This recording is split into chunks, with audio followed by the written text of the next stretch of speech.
আসসালামু আলাইকুম গাইস, কেমন আছেন আপনারা? আশা করি সবাই অনেক বেশি ভালো আছেন। তো আলহামদুলিল্লাহ আমি অনেক বেশি ভালো আছি। এটা আমার ফার্স্ট ব্লগ। তো সবাই আমাকে থুকু সবাই আমাকে হেল্প করবেন, সাবস্ক্রাইব করবেন, আমার চ্যানেলটা গ্রো করার জন্য আপনারা শেয়ার করবেন বেশি বেশি করে। আর এটা হচ্ছে আমাদের বিল ক্ষেত, ঠিক আছে? ওই যে সরিষার ক্ষেত দেখা যাচ্ছে ওইখানে। তো আমি এখন ওখানে যাবো আর কি, সরিষার ক্ষেতে গিয়ে দেখবো সরিষাগুলো আসলে কেমন হয়েছে। তো দেখা যাক, আমার এটা নিউ ব্লগ। তো সবাই আমাকে সাপোর্ট করবেন, জাস্ট এটুকুই ছোটো ভাই হিসেবে, ঠিক আছে? সবাই আমাকে সাপোর্ট করবেন ইনশাআল্লাহ। তো আজকে সকাল ঘুম থেকে উঠছি আমি 10টার সময় ঘুম থেকে উঠে ফ্রেশ হয়েছি ভাত খেয়ে, তারপর একটু বিলে আসছি। দেন তারপর আমরা সরিষার খেতে যাবো এখন ইনশাআল্লাহ। তো যাওয়ার সময় সামনে ছোট একটা পুকুর আছে, নালে, নালে নেই, পুকুর থুকুর।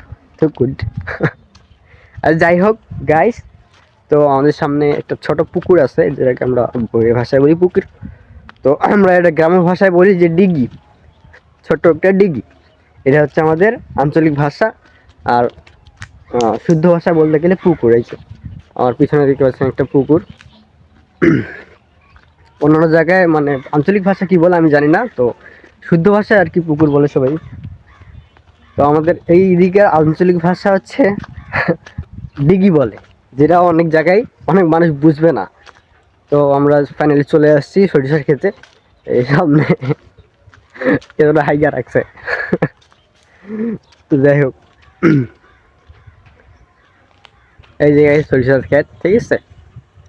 আপনারা দেখতে পাচ্ছেন আমার সামনে সরিষার ক্ষেত, আমার পিছনে আমার পিছনে সরিষার ক্ষেত।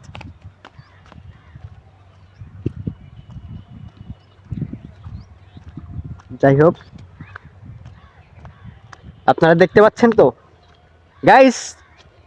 কমেন্ট করে বলবেন সবাই, ঠিক আছে?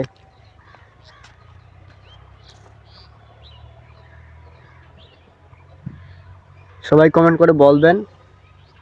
এটা আমাদের না অবশ্য, এটা হচ্ছে মানুষের সরিষার ক্ষেত, অনেকটাই আছে। তো সরিষার ফুলগুলো অনেক সুন্দর করতেছে, এই যে ফুল দেখেন গাইস, দেখেন।